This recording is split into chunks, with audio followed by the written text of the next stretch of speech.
मित्र हो, government by पीपलला democracy म्हणतात हे तुम्हाला माहीत असेल. पण government by the rich, government by one person, government by officers किंवा ॲब्सेन्स ऑफ गव्हर्नमेंटला काय म्हणतात हे तुम्हाला माहीत आहे का? हे शब्द PSI, TET, टेट किंवा MPSCच्या इतर स्पर्धा परीक्षांमध्ये विचारल्या गेलेले आहेत.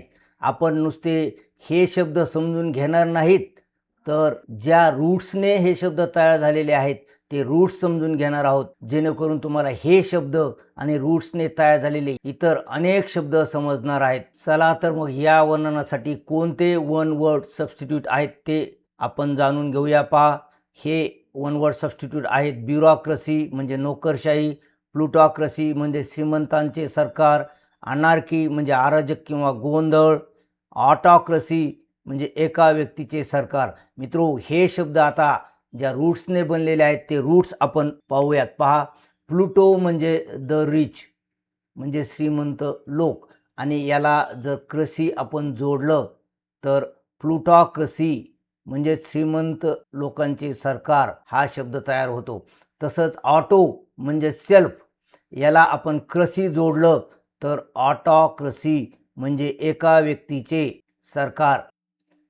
जर ब्युरोला आपण क्रसी जोडलं तर ब्युरोक्रेसी म्हणजे नोकरशाही हा शब्द तयार होतो.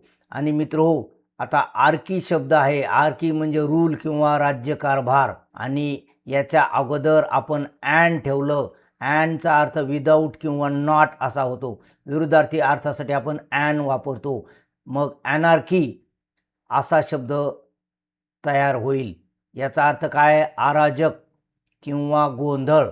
आता मित्रो, या शब्दासाठी जे वर्णन आपण दिलेलं आहे ते वर्णन या ठिकाणी घेतलेलं आहे.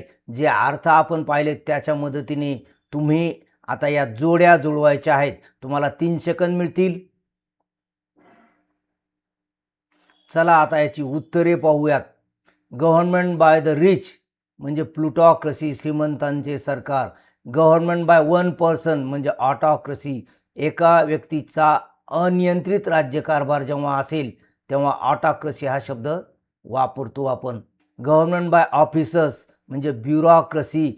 मित्रो, ब्युरो म्हणजे ऑफिस, आणि ब्युरोचा अर्थ अधिकारी मंडळ किंवा कर्मचाऱ्यांचा एक समूह, याला देखील ब्युरो म्हणतात. जेव्हा असा समूह शासन चालवतो त्यावेळी त्याला ब्युरोक्रेसी आपण म्हणतो. आपल्याकडे जेव्हा ऑफिसमध्ये एखादं काम होत नाही, अधिकारी जुमानतच नाही कशाला, त्यावेळी आपण म्हणतो ब्युरोक्रेसी आली म्हणजे नोकरशाही आली, म्हणजे फक्त नोकरच कारभार चालवतात.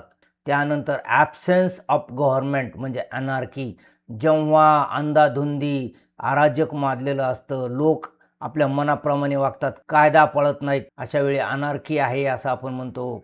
यालाच आपण गोंधळ म्हणतो. मित्रो, हे प्रश्न परीक्षांमध्ये आलेले आहेत, हे लक्षात ठेवा. मित्रो, आपण हे सर्व शब्द या रूट्सच्या मदतीने का समजून घेतले? कारण या रूट्सच्या मदतीने हे शब्द तर आपल्याला समजलेले आहेतच, याशिवाय अनेक शब्द आपल्याला या रूट्सच्या मदतीने समजतात. उदाहरणार्थ ऑटो म्हणजे सेल्फ, स्वतः. याच्या मदतीने आपण ऑटोक्रेसी हा शब्द समजून घेतला. परंतु ऑटोला आपण नोमस म्हणजे लॉ जर जोडलं तर ऑटोनॉमी हा शब्द तयार होईल. ऑटोनॉमी म्हणजे स्वशासन, सेल्फ गव्हर्नमेंट. यासोबतच जेव्हा गव्हर्नमेंट एखाद्या संस्थेला स्वतः तुम्ही काम करा, स्वतंत्रपणे संस्था चालू असं म्हणतात, त्यावेळेस त्याला स्वायत्तता म्हणतात. ऑटोनॉमीचा अर्थ स्वायत्तता असा देखील आहे.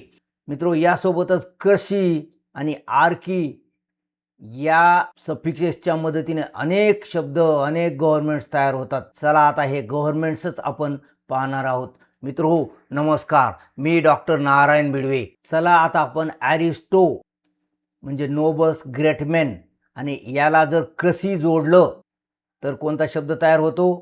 ॲरिस्टॉक्रसी. गव्हर्नमेंट बाय नोबल्स किंवा ग्रेटमॅन यालाच महाजनशाही देखील म्हणतात. तर ऑलिगो म्हणजे स्मॉल ग्रुप ऑफ पीपल, आणि याला आर्की जर आपण जोडलं तर ऑलिगार्की असा शब्द तयार होतो, म्हणजे government by small group of powerful people, अल्पसत्ताक राज्य. मोनो म्हणजे वन, या वनला जर आर्की जोडलं तर मोनार्की असा शब्द तयार होतो. Government by a king or queen, जेव्हा राजा किंवा राणी शासन चालवत असेल, ज्याला आपण राजशाही म्हणतो, त्यालाच इंग्लिशमध्ये मोनार्की म्हणतात. तर यासोबतच पॅट्री म्हणजे फादर आणि त्याला आर्की जोडलं, पॅट्रिआर्की शब्द तयार होईल. पॅट्रिआर्की म्हणजे rule by men or father, पितृसत्ताक राज्य.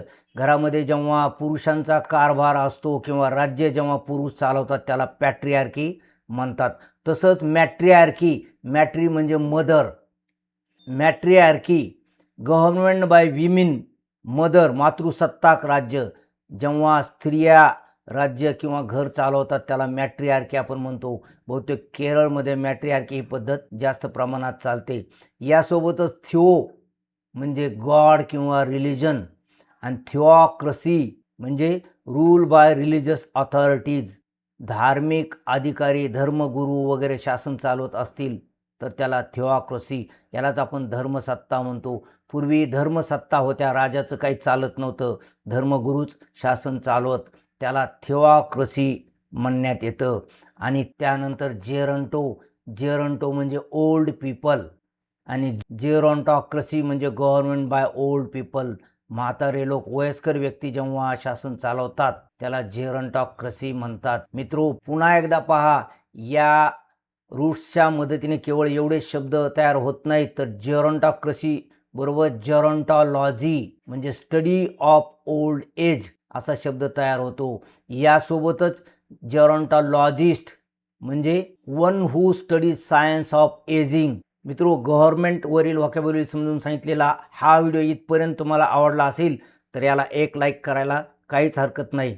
मित्रो, आता तुमच्यासाठी एक टेस्ट आहे. या टेस्टमध्ये आपण शिकलेले सर्व गव्हर्नमेंट्स आणि वन वर्ड सबस्टिट्यूटवर प्रश्न आहेत. मित्रो, हे सर्व प्रश्न TET, ASO, technical assistant, PSI अशा परीक्षांमध्ये विचारण्यात आलेले आहेत. पाहूया या 4 प्रश्नांपैकी तुम्हाला किती प्रश्न सोडवता येतात. तुम्हाला 10 सेकंद मिळणार आहेत.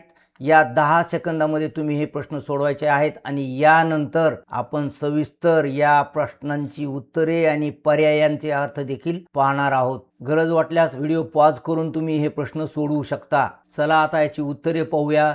Which of the following pairs is not correctly matched. Not correctly matched pair आपल्याला शोधायचं आहे. As one word substitute. Absence of government म्हणजे अनार्की, बरोबर आहे का? हे बरोबर आहे. गव्हर्नमेंट बाय नोबल्स म्हणजे ऑटॉनॉमी, हे बरोबर आहे का? हे बरोबर नाही, कारण गव्हर्नमेंट बाय नोबल्सला काय म्हणतो आपण?